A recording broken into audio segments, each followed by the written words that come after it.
Hello everyone, good morning, happy Sunday. তো দিনটা ছিল রবিবার। তো এই দিন আমরা কী করলাম আপনাদের সাথে একটু শেয়ার করি। তো ফার্স্টেই আমি গরম জল খাই প্রতিদিন সকালবেলায় উঠে, গরম জলে একটু লেবু করে, তো ওটাই করে নিলাম, আপনাদের সাথে শেয়ারও করেছি। ওয়েদারটা খুবই ভালো ছিল, মানে কখনো মেঘলা হয়েছিল, আবার কখনো রোদ উঠছিল।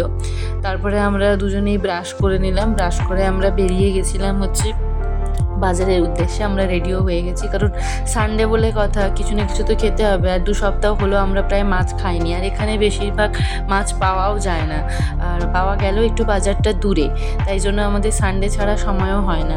বাসে উঠেও পড়েছি বাজার যাব বলে। বাজারে পৌঁছে গেছি। এখানে বেশিরভাগ মাছ বলতে পোনা মাছ টাইপেরই বেশি পাওয়া যায়, নোনা মাছ অতটা বেশি পাওয়া যায় না। তাও আমরা চিংড়ি মাছ আর ওই যে চমচম বলে একটা মাছ হয়, ওই মাছটা নিয়েছিলাম। ওখানে পাশে একটা ক্যাফেটেরিয়া ছিল, ওখানেই আমরা আজকে ব্রেকফাস্টটা শেষ করেছি। তো ক্যাফেটেরিয়াটা খুব সুন্দর। আমরা এখানে এলে মাঝে মাঝে এই ক্যাফেতে কিছু না কিছু খাই। তো পরিবেশটাও বেশ ভালো, ক্যাফেটেরিয়া পুরো হাইওয়ের ধারে ক্যাফেটা।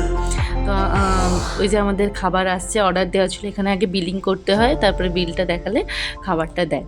তো আমরা একটা কম্বো অর্ডার করেছিলাম, আর ছিল হচ্ছে সুজির উপমা। তো কম্বোতে ছিল হচ্ছে ইডলি, ধোসা আর পুরি। ওটা আমার কম্বো ছিল, যদিও আমি ইডলি খাই না। তো আমরা খাওয়া দাওয়া হয়ে যাওয়ার পর নেক্সট আমরা আবার ফিরে এসেছিলাম।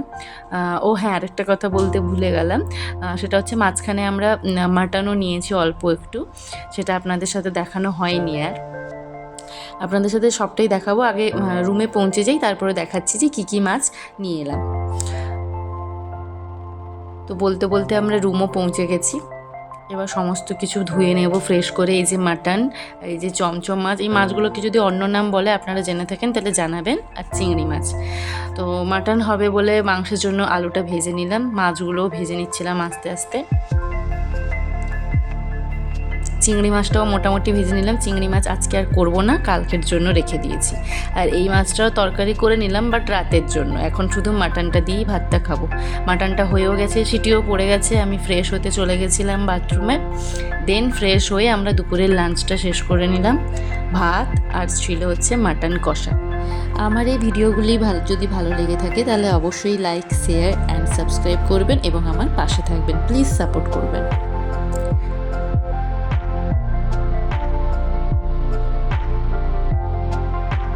ছিল হচ্ছে স্যালাড। আর আপনাদের সঙ্গে দেখা হচ্ছে নেক্সট ভিডিওতে। ততদিন ভালো থাকবেন, সুস্থ থাকবেন। Till then, bye by.